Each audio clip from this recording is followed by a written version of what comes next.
విజయనగరం పైడితల్లి అమ్మవారి పండుగలో అత్యంత ప్రధానమైన ఘట్టం సిరిమానోత్సవం. అయితే సిరిమానోత్సవానికి సంబంధించి సిరిమాను చెట్టును కొండతామరాపల్లి నుంచి ఈరోజు తరలించే కార్యక్రమం జరుగుతుంది. ఏదైతే అమ్మవారు పూజారి స్వప్నంలో కనిపించి ఫలానా గ్రామంలో ఫలానా దగ్గర ఫలానా వారి కళ్ళల్లో అయితే మనకి ఈ యొక్క చెట్టు ఉందని అమ్మవారు చెప్పడం జరిగింది. ప్రస్తుతం ఆ చెట్టు వద్ద మనకు ఉన్న ఏదైతే చింత చెట్టు కనిపిస్తుందో ఇదే సిరిమానుగా మలచి దీనిపైనే పూజారి వారు ఎక్కి ఆ రోజు సిరిమానోత్సవం ఎంతో గొప్పగా జరుగుతోంది. దానికి సంబంధించి ప్రస్తుతం పూజారి బంటుపల్లి వెంకటరామ అంతా ఉన్నారు, ఆయనతో మాట్లాడే ప్రయత్నం చేద్దాం. చెప్పండి, అమ్మవారు ఏం చెప్పారు మీకు?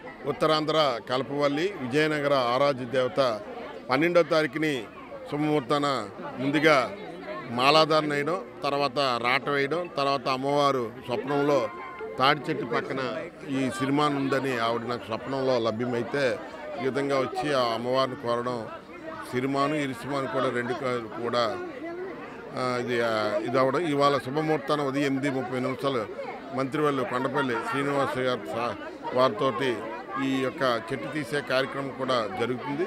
కాబట్టి రేపు రానున్న విజయదశమి వచ్చిన తర్వాత ఎప్పుడు కూడా సాంప్రదాయ ప్రకారంగా తొలేలోత్సవం 6వ తారీఖుని 7వ తారీఖుని జరుగుతుంది. కాబట్టి భక్తులందరూ కూడా ఈ సిరిమాన్ని తిలకించడానికి రావాల్సిందిగా భక్తులందరికీ మనవి చేస్తున్నాం. అలాగే ఆరోగ్యాలు అష్టావిష్టాలు పొందుతారని మీ ద్వారా తెలియజేస్తున్నాం. ఇక సిరిమాను వృక్షం సాయంత్రం ఎన్ని గంటలకి విజయనగరం చేరుకునే అవకాశం? సాయంత్రం 6-7 గంటల సమయంలో ఇది మినిమం చేరిపోతుందని మేము భావిస్తున్నాం. ఎందుకంటే ఒకటే రూటు, ఎక్కడ అన్నీ ఎటువంటి ఆటంకం లేకుండా తిన్నంగా కలెక్టర్ ఆఫీస్ వరకు కూడా ఒకటే రూటు కాబట్టి స్పీడ్గా వెళ్తుందని మా ఒకంపేట ఈ గ్రామస్తుల సహకారాలతో ఈ సిరిమాను తరలించడం కూడా జరుగుతుంది.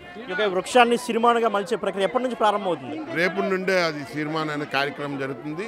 అది ముందుగా 5వ తారీఖే అన్నిటికీ పూర్తి చేసి 7వ తారీఖు మొత్తం అంతా నిర్దిష్ట కాల పరిమాణం కలెక్టర్ గారు, మినిస్టర్ గారు, మా ఎమ్మెల్యే అతిథి గారు వారి సూచనల ప్రకారంగా 3 గంటల నుండి 5 గంటల వరకు తిప్పడానికి కూడా అన్ని సహకారాలు కూడా అన్ని డిపార్ట్మెంట్ సహకారాలు కూడా తిరగడానికి కూడా ఏర్పాటు చేస్తున్నారు.